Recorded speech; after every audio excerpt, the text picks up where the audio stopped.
Assalamualaikum warahmatullahi wabarakatuh. Di sini saya akan mempresentasikan tentang sumber-sumber ilmu pengetahuan.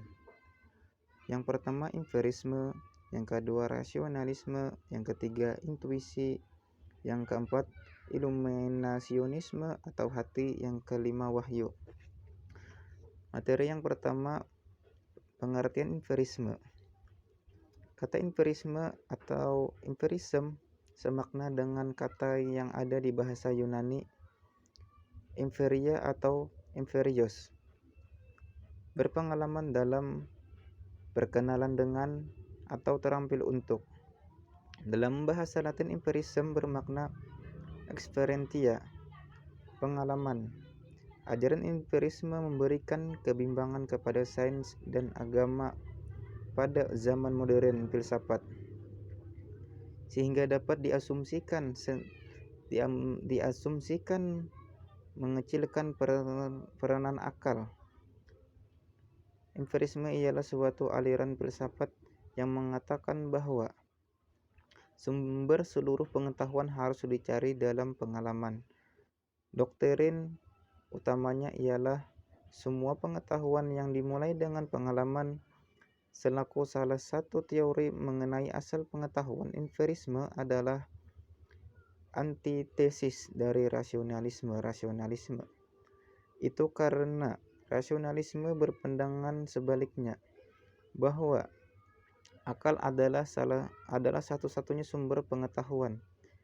Jika Plato digolongkan seorang rasionalis, Aristoteles ialah empiris sejati.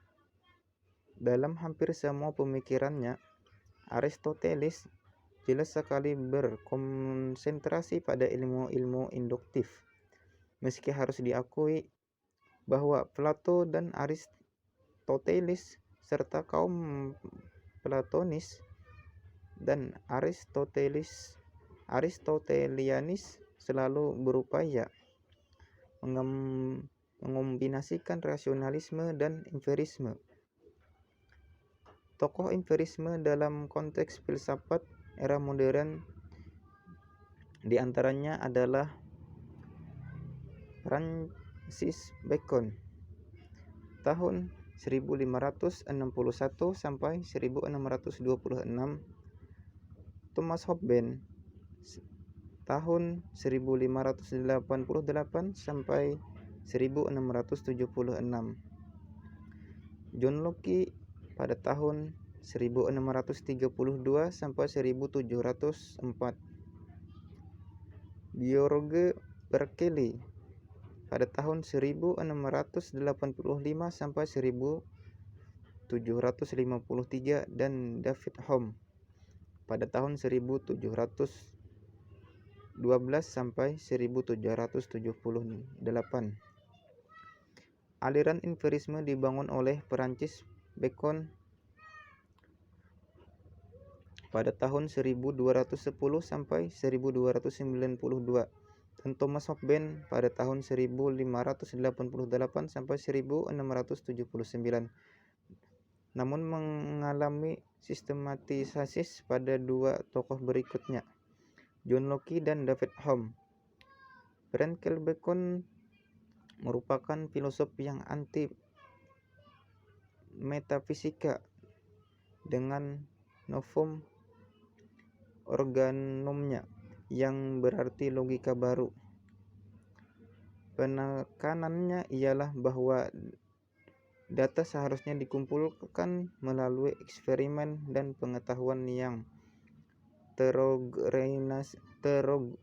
terorganisasi untuk menyibak rahasia alam. Selanjutnya, ia merumuskan prinsip bahwa pengetahuan yang benar harus berdasarkan pengalaman. Inilah embrio metode ilmiah yang berkembang pesat sepanjang era modern.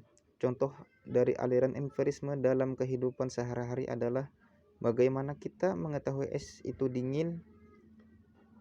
Orang empirisme ini berpandangan bahwa es itu dingin karena orang itu pernah melakukan atau memiliki pengalaman sendiri dengan menyentuh es itu dan memperoleh pengetahuan yang ia sebut dingin.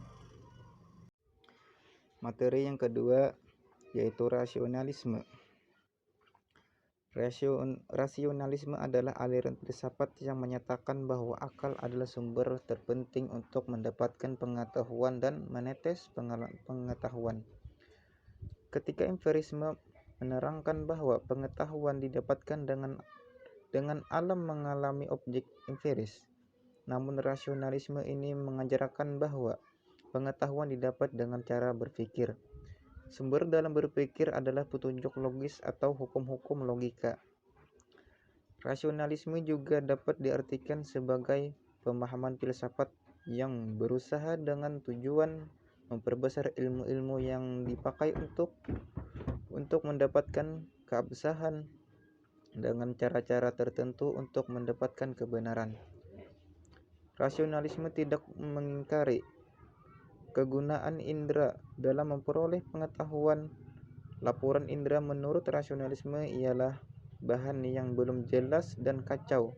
Bahan ini lalu dipertimbangkan oleh akal dalam pengalaman berpikir. Akal mengatur bahan itu sehingga dapatlah terbentuk pengetahuan yang benar. Akal dapat bekerja dengan bantuan indera, tetapi akal juga dapat menghasilkan pengetahuan yang tidak berdasarkan bahan indrawi sama sekali. Jadi akal dapat memperoleh pengetahuan tentang objek yang benar-benar abstrak. Rasionalisme sudah tua sekali. Pada zaman Thales 624 sampai 546 SM telah menerapkan rasionalisme pada filsafatnya. Pada filsafat modern, tokoh pertama rasionalisme adalah Descartes pada tahun 1596 sampai 1650. Kemudian dilanjutkan oleh beberapa tokoh lainnya, yaitu Baruch de Spinoza pada tahun 1632 sampai 1677. Leibniz pada tahun 1646 sampai 1716 dan Blaise Pascal 1632 sampai 1662. Setelah periode ini, rasionalisme dikembangkan secara sempurna oleh Hegel yang kemudian terkenal sebagai tokoh rasionalisme dalam sejarah. Rasionalisme ini lahir sebagai reaksi terhadap dominasi gereja.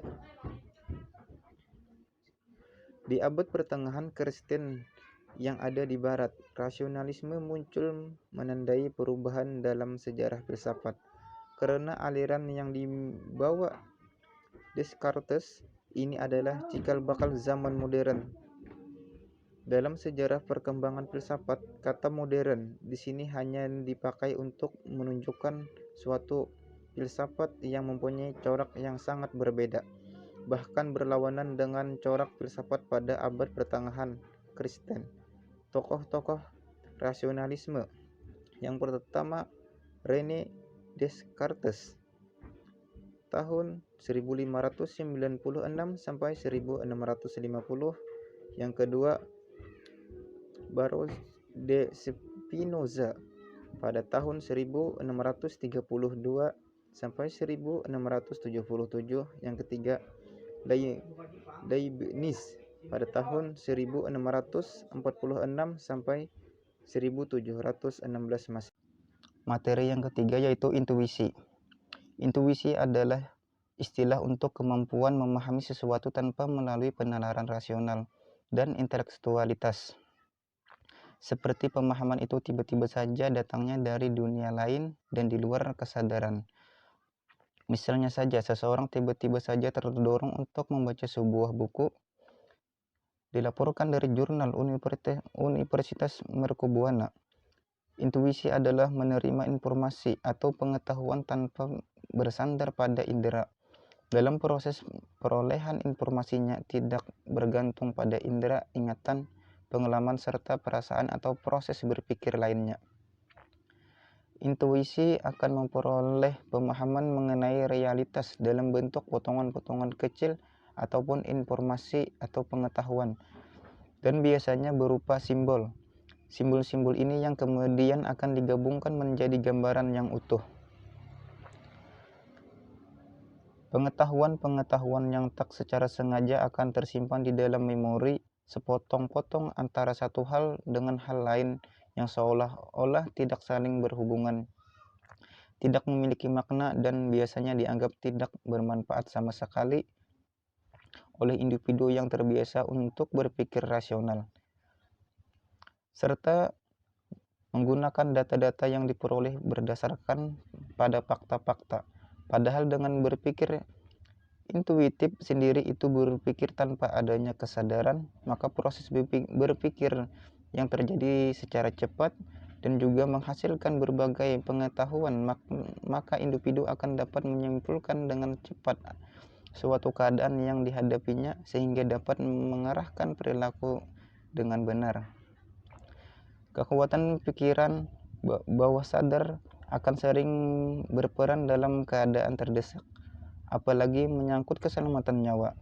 Jika keselamatan jiwa, maka seseorang secara tidak sadar telah memasukkan pesan serta kesan dalam pikiran bawah sadarnya mengenai pentingnya keselamatan dirinya ataupun keselamatan seseorang yang telah berhubungan dengan dirinya, sehingga kesan keselamatan ini nantinya akan direkam dengan baik di dalam pikiran bawah sadarnya, serta pada saat nanti akan dimunculkan dalam bentuk nyata.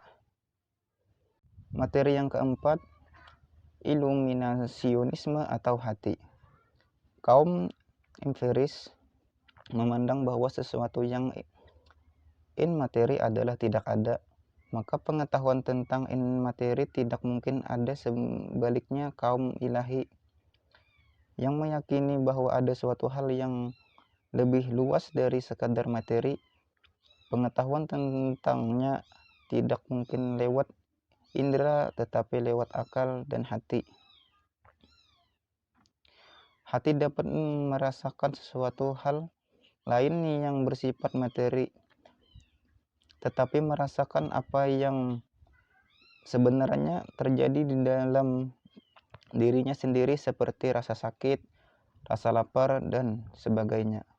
Menurut Mutahari, untuk sampai kepada tingkatan manusia sempurna, para filosof berpegang pada argumen-argumen akal. Akan tetapi mereka memandang bahwa argumentasi akal berada pada tataran yang rendah, tidak mencukupi, dan bahkan terkadang melahirkan kesalahan.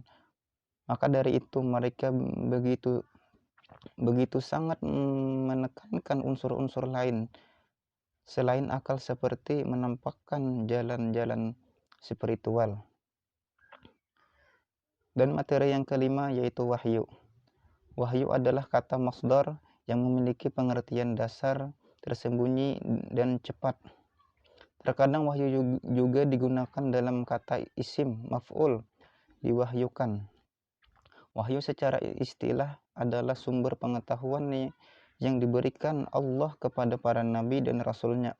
Wahyu tidak saja mengerjakan pada pengetahuan, tetapi juga menembus batas waktu yang tepat dalam masalah-masalah transendental, seperti hari kemudian, latar belakang penciptaan manusia. Wahyu juga dapat dikatakan sebagai sabda Tuhan yang disampaikan kepada orang-orang pilihannya agar diteruskan kepada manusia untuk dijadikan pegangan hidup, dan juga sebagai sumber ilmu pengetahuan, manajemen pendidikan Islam yang sempurna. Maka tidak heran apabila lembaga pendidikan Islam dapat tumbuh dan berkembang karena pada praktek pengelolaannya langsung menerapkan nilai-nilai yang ada di dalamnya.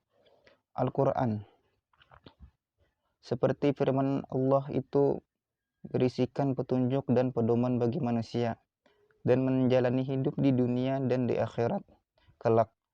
Adapun cara penyampaian wahyu yaitu melalui jantung hati seseorang dalam bentuk ilham. Yang kedua, melalui utusan yang dikirim Allah dalam bentuk malaikat.